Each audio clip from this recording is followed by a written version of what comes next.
The governing markets theme is really concerned with three key questions. The first is, how do governments, governing institutions and private actors relate to each other, and what can and what should be the role of government in governing and organising those different markets? Another key question for the theme is what policy instruments are available to different sites and spaces of market activity, whether they be formal sites or informal sites, and also global and also national and local markets. And the final key question is, what's the efficacy and the impact of these different measures, and how can they be compared to one another? This theme explores the various ways in which markets have been, are being, and could be governed in the future, from the global to the local levels, focusing on questions of appropriateness, efficacy, and measurability.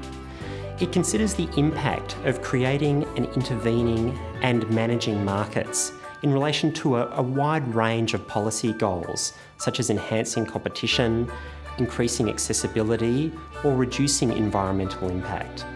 Two of the three research projects funded to date have a focus on the Asian region.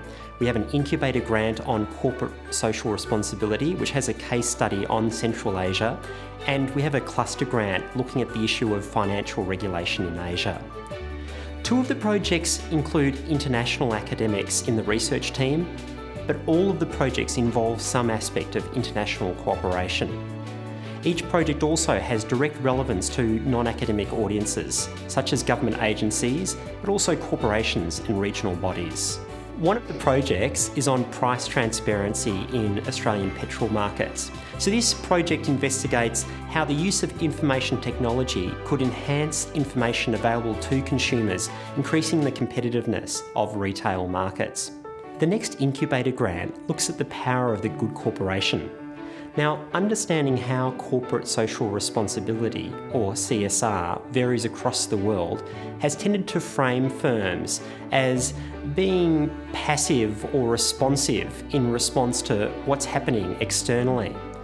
But firms retain considerable power in the form and the extent of corporate social responsibility that they practice. So this research project will set the foundations for an extensive exploration of the role of the power of companies through corporate social responsibility by focusing in on the mining industry in developing countries, which is where we expect the power of corporate social responsibility to really be exemplified. So finally, we have a cluster grant on financial regulation in Asia. The increasing sophistication of Asian financial markets has the potential to create many of the problems that have already been experienced by the West in Asia. Recent years have seen rapid and sweeping reforms to financial regulation in Europe and the United States.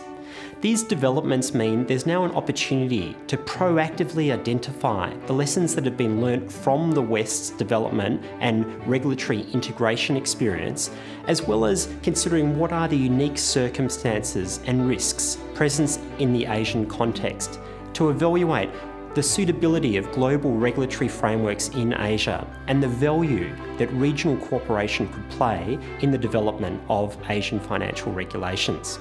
This project's novel due to its interdisciplinary approach and its examination of the relevant issues from a variety of perspectives, such as finance, law, politics, and international relations. So this theme covers a broad range of fields, including competition law and policy, international trade and investment regimes, corporate regulation, and eco-markets. These include things such as carbon or water trading, as well as financial and banking regulation. It analyses formal regimes and institutions that have been established by markets, as well as informal or non-binding mechanisms created by market participants such as civil society groups, international institutions, or other actors. The theme uses a multi- and an interdisciplinary approach to addressing legal, political, and economic frameworks to offer an innovative new perspectives on markets and governance.